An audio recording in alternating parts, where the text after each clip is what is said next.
যদি কেউ মনে করে যে 1 মাস বা 1.5 মাসের আন্দোলনে সরকারকে পতন ঘটিয়েছে, তাহলে তারা স্বপ্নের রাজ্যে বাস করতেছে অথবা বোকার সঙ্গে বাস করতেছে।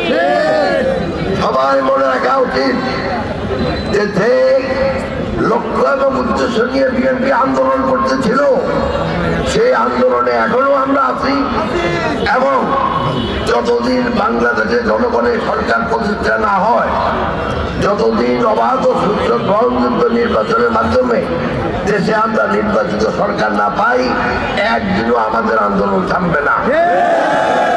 অতএব যে যাই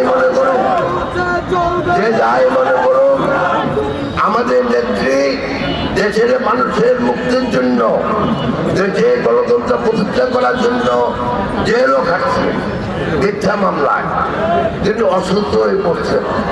আমরা আশা করি এই বিএনপি একমাত্র পারবে বাংলাদেশে গণতন্ত্র প্রতিষ্ঠা করতে, মানুষের সব রকমের স্বাধীনতা, সাংবিধানিক স্বাধীনতা, মৌলিক স্বাধীনতা, মৌলিক অধিকার ফিরিয়ে দিতে। আমরা চাই যারা এখন বলতেছে যে আমরা স্বাধীন রাষ্ট্র হচ্ছি, স্বাধীনের আগে মানেটা বুঝতে হবে। এই প্রথম বাংলাদেশে বাকশাল থেকে বহুদলীয় গণতন্ত্র প্রতিষ্ঠা করছে আমাদের দলের প্রতিষ্ঠাতা শহীদ প্রেসিডেন্ট জিয়া রহমান সাহেব।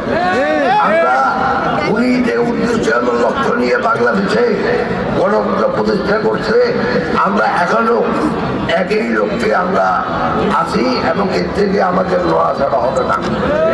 তো বিএনপি একটা গণতান্ত্রিক দল হিসাবে এখন আমাদের দায়িত্ব আমাদের দলকে সুসংগঠিত করা। সেই লক্ষ্যে আমাদের নেতার নেতৃত্বে আমরা পুরো দেশে আমাদের সাংগঠনিক কার্যক্রম এখন চালিয়ে যাচ্ছি। আমি আশা করি আমাদের যত সামনে যতই কঠিন সময় হোক না কেন, আমরা দলের সাংগঠনিক কাজ, সাংগঠনের শক্তিশালী করার মাধ্যমে আমরা সেটাকে উত্তোলন করাতে পারবো এবং দেশে অবশ্যই আমরা গণতন্ত্র প্রতিষ্ঠা করবো।